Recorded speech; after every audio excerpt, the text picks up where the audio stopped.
fayraska corona ee dhaliya cudurka COVID-19 waa halista ugu weyn ee dunida soo marta muddo qarniyo ah. Dalkeenuna waxa uu ka mid yahay dalalka ugu nugul ee halista ugu jira. Wasaaradda Caafimaadka ee Soomaaliya waxay xaqiijisay tiro 7 ruux ah inuu xanuunka ku dhacay, hal qofna uu ka caafimaaday. Ilaa iyo hadda ma jirto wacyigelin baahsan oo la xiriirta halista cudurka. Taasina waxaa ka dhalan karta musiibo baahsan oo uu sababi karo fayraska haddii aan hadda la xakamayn. Dadka badan 1 milyan oo qof ayuu ku dhacay cudurka COVID-19 dunida oo dhan. Dhimashada waxa ay ku dhawaanaysaa 100,000.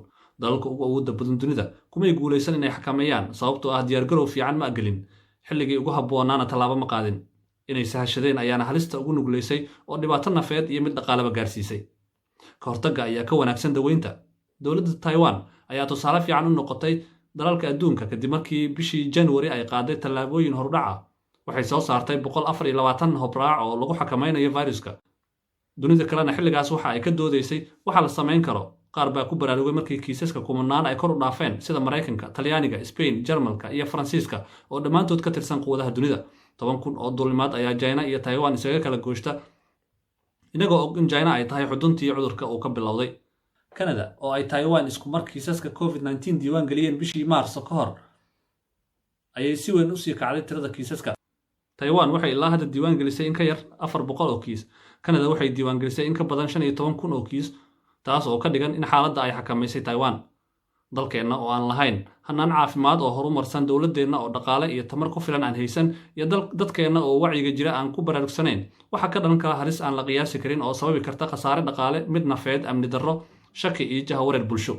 Inkastoo dowladda Soomaaliya ay soo saartay amarro iyo soo jeedino lagu yareynayo khatarta, haddana kuma filna marka aad eegto sida ay wax u socdaan.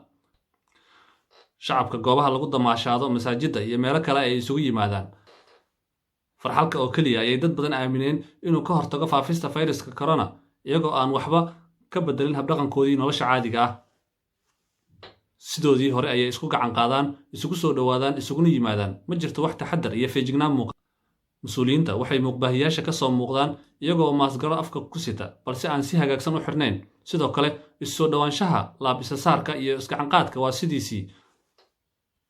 Siyaasiyiinta iyagoo bulshada halista uga digaya oo soo duubaya muuqaallo wacyigelin ah ayay haddana iyaga iska indhatirayaan inay tusaale wanaagsan u noqdaan. Fadlan bulsho, halista cudurka ka ilaali naftaada, qoyskaaga iyo bulshada inteeda kale oo raaca tallaabooyinka muhiimka ah iyo talooyinka caafimaad ee dhaqaatiirta iyo wasaaradda caafimaadka ee Soomaaliya. Fariintan waxaa ku soo gudbisay Daryeel San.